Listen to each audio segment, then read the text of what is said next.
Hello, time again for CRI's regular feature, Chinese Folk Tales. I'm Wang Lu. Today we have a story called Magic Mirror from the Uyghur nationality of northwest China.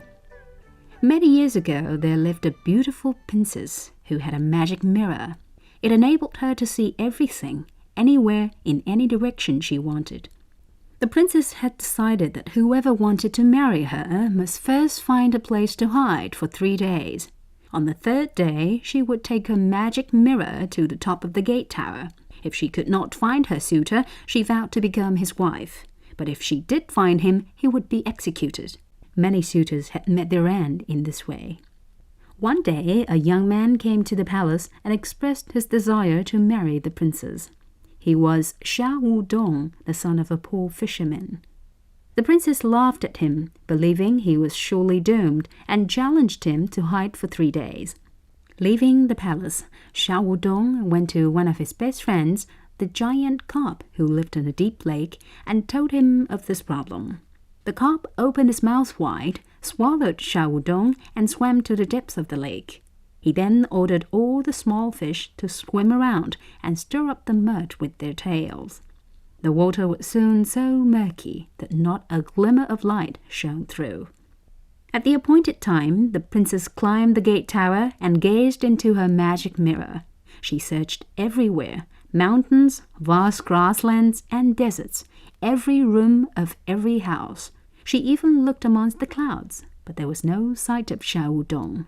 Finally, she peered deep into the rivers and lakes, and at once saw the young man asleep in the belly of the large carp. Courtiers and soldiers were sent to the pool. They shouted, "Young man, our princess has found you. Come out to honor your vow." When he heard this, Xiao Wudong came back to the surface. He was then taken to the palace. Just as the princess was about to have him executed, the king intervened. "Wait, my daughter.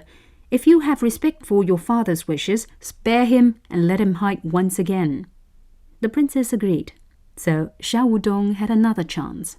He went to the desert to find another good friend, the vulture.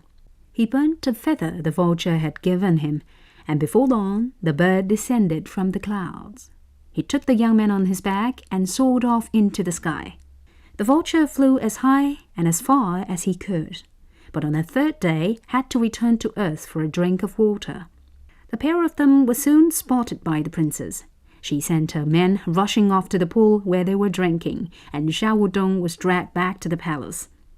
The young man was about to lose his head when a queen appeared.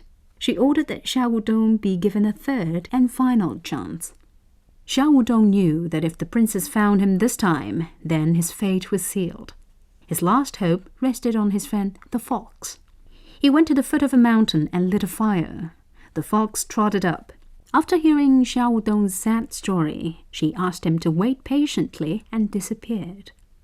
When the fox came back to Xiao Wudong, it was already the 3rd day. She had dug out a tunnel which reached all the way to the gate tower. Xiao Wudong ran to the end of the tunnel and waited. The princess went to the top of the gate tower and looked into her magic mirror.